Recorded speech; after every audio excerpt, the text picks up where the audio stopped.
नमस्कार साथियों, आदाब, सत श्री अकाल। सो जैसे कि हमने लास्ट वीडियो में डिस्कस किया था regarding the Putin visit to India for 84th Russia India summit. So इस पे आज डिटेल में चर्चा करेंगे कि इस विजिट से आखिरकार हुआ क्या है। तो मैं एक आर्टिकल जो कि फर्स्ट पोस्ट में छपा है उसका एक एनालिसिस करेंगे हम लोग कि क्या रहा इस विजिट से और क्या आने वाले टाइम में हमें देखने को मिलेगा। ठीक है, तो चलिए शुरू करते हैं।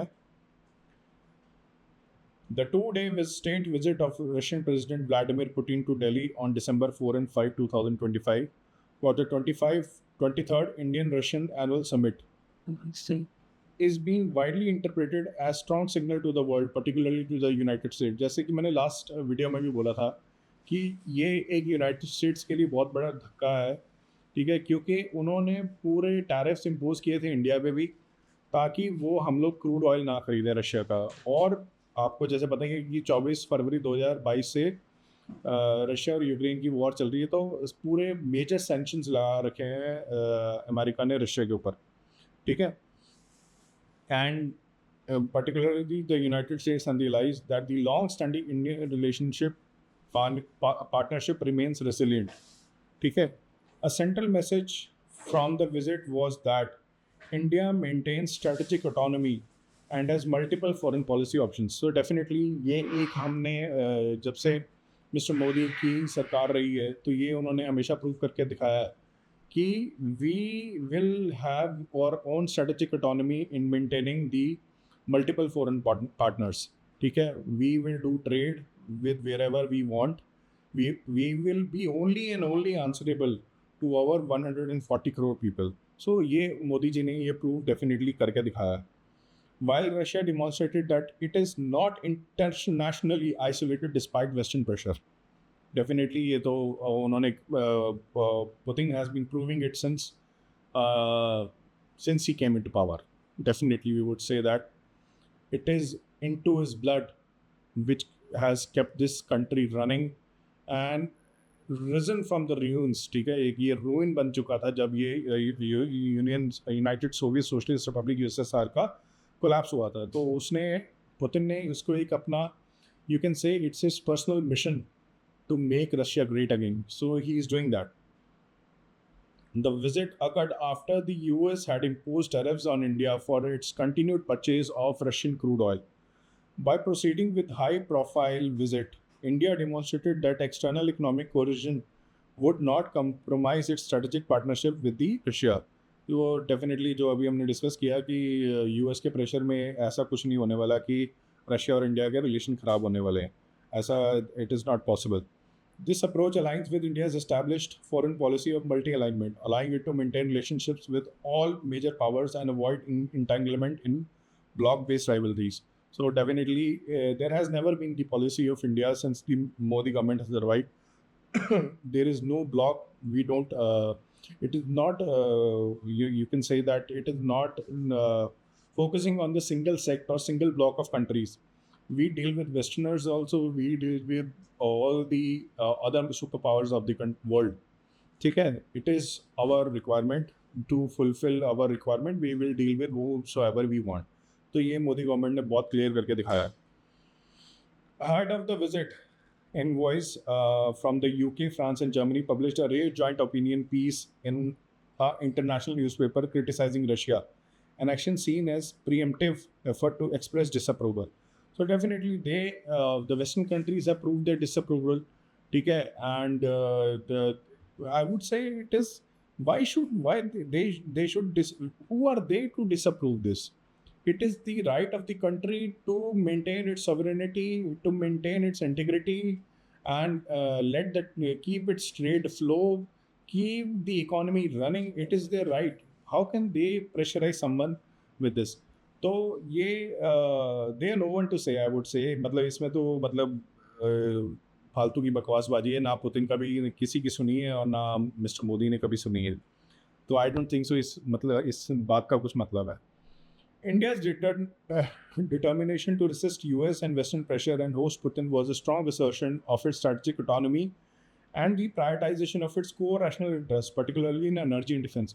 तो ये उन्होंने मोदी जी ने प्रूव करके दिखाया है कि वेस्टर्न प्रेशर में हम आने नहीं वाले हैं. ठीक है, हमारी स्ट्रेटेजिक इकोनॉमी रहेगी और जो रशिया के साथ हमारे रिलेशन है पर्टिकुलरली एनर्जी और डिफेंस में, वो हमेशा रहने वाले हैं. आप चाहे कितना भी टैरिफ वैरिफ लगा लो, उससे कुछ होने वाला है नहीं. वैसे ट्रम्प का मतलब कोई मतलब सिर मूर्ख तो होता नहीं है. ये जो टैरिफ वॉर ये सारी घूम के उल्टा उसी के ऊपर आ गई है. वही डेट में जा रहा कंट्री और वही उधर ही इन्फ्लेशन सबसे ज़्यादा है अमेरिका में. ठीक है, तो दिमाग से थोड़ा पैदल है आदमी. The summit focused on solidifying economic ties, including the uninterrupted shipment of Russian oil. Definitely, Russian oil इसकी वजह से हमारी एक जो एक स्टेबल रहा है. आप देखोगे पिछले कुछ सालों में जो हमारे रेट्स ऑफ क्रूड ऑयल की स्टेबल रहने की वजह से हमारा जो पेट्रोल का और जो अदर एनर्जी नीड्स है वो स्टेबल चल रही है. Shipment of Russian oil and the use of rupee and ruble goods for trade settlement to bypass Western sanctions and dollar-based financial system. So they have, in fact, previously also, the India, China, Russia, and Saudi or UAE, they have come up with this idea that they will not do trade in US dollar, and they will come up with a separate currency to do trade in. ठीक है, in fact it was once done trade with the yuan also. ठीक है, तो ये उन्होंने, और ये ज़रूरी भी है to keep the economy running, because America का कोई पता नहीं वो कब किस चीज़ पे सैंक्शन लगा दे, आपके फॉरेन रिजर्व्स पे सैंक्शन लगा दे, आप कुछ यूज़ ही नहीं कर पाओ.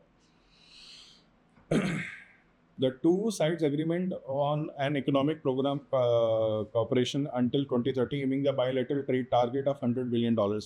So ये आज भी मैं न्यूज़ में सुन रहा था कि there was the last visit which had happened, उसमें Putin and Modi, they had decided to do the $100 billion in trade in 5 years.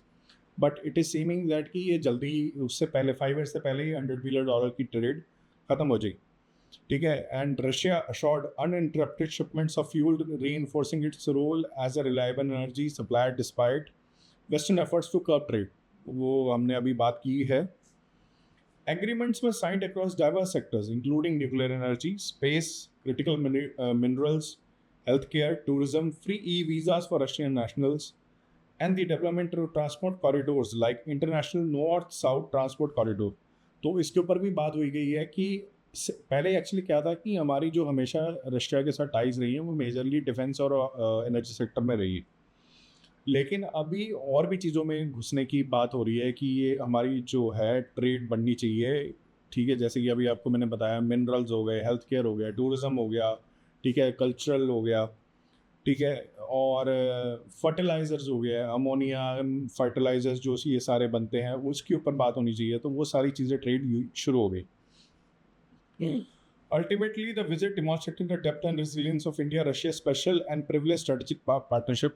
वो definitely वो हुआ ही है. With both sides stressed is rooted in mutual trust and respect for each other's national interests. India reaffirmed its long-standing defense cooperation with Russia, which remains its primary source of military equipment, with discussions on two new contracts for submarines and fighter jets, and joint production initiative despite American pressure to diversify. So we have already discussed all this कि इसमें हमारे जो contracts रहेंगे वो रहेंगे defence को लेके, और चाहे इसमें किसी का भी प्रेशर रहे, चाहे वो अमेरिका का प्रेशर रहे, चाहे किसी का भी रहे, but we will continue our trades with Russia.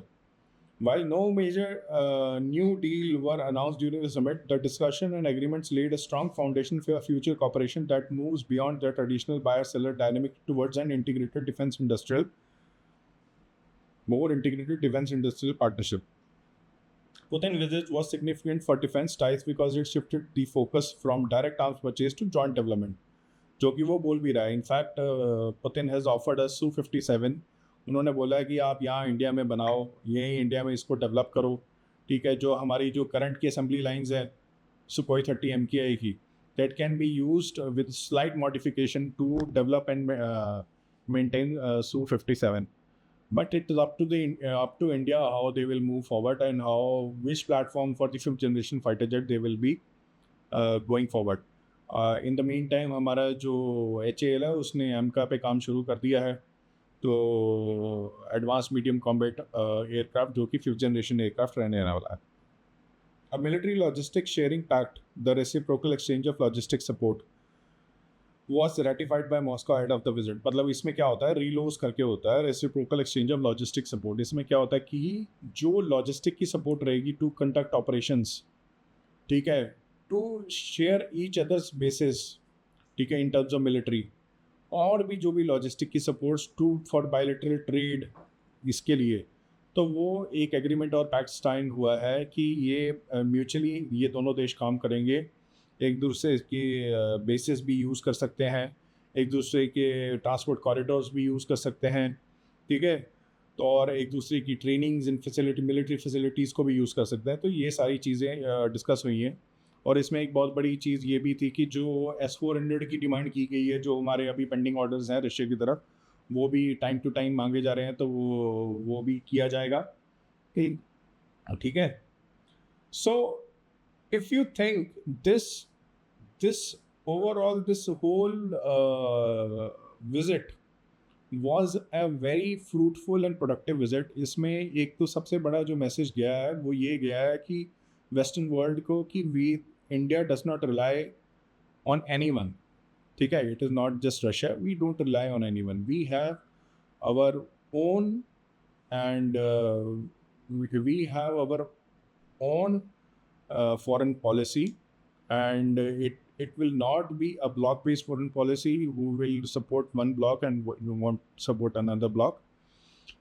So, and the Indian Russian relationship will always continue to be in a very good and straight path.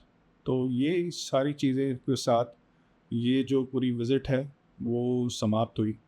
और इसमें एक और भी एक मेजर डिस्कशन ये है कि हमने $2 बिलियन का रशिया के साथ एक लीज पे न्यूक्लियर सबमरीन लेने का एग्रीमेंट भी साइन किया है, जो कि वो आई बिलीव 2 इयर्स के आसपास आ जाएगी.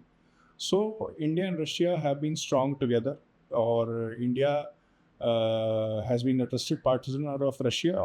On the same side, Russia has been a trusted partner of India. So we should not, there should be proper cooperation against each other. ये हमारा हमेशा रहना चाहिए. And yeah, that's it. आगे और भी डिस्कस करेंगे इन सब चीज़ों के ऊपर. तब तक के लिए प्लीज़ आप सब लोग अपना बहुत अच्छे से ध्यान रखें, and please stay safe. Please like, subscribe and share my channel. जय हिंद, जय भारत.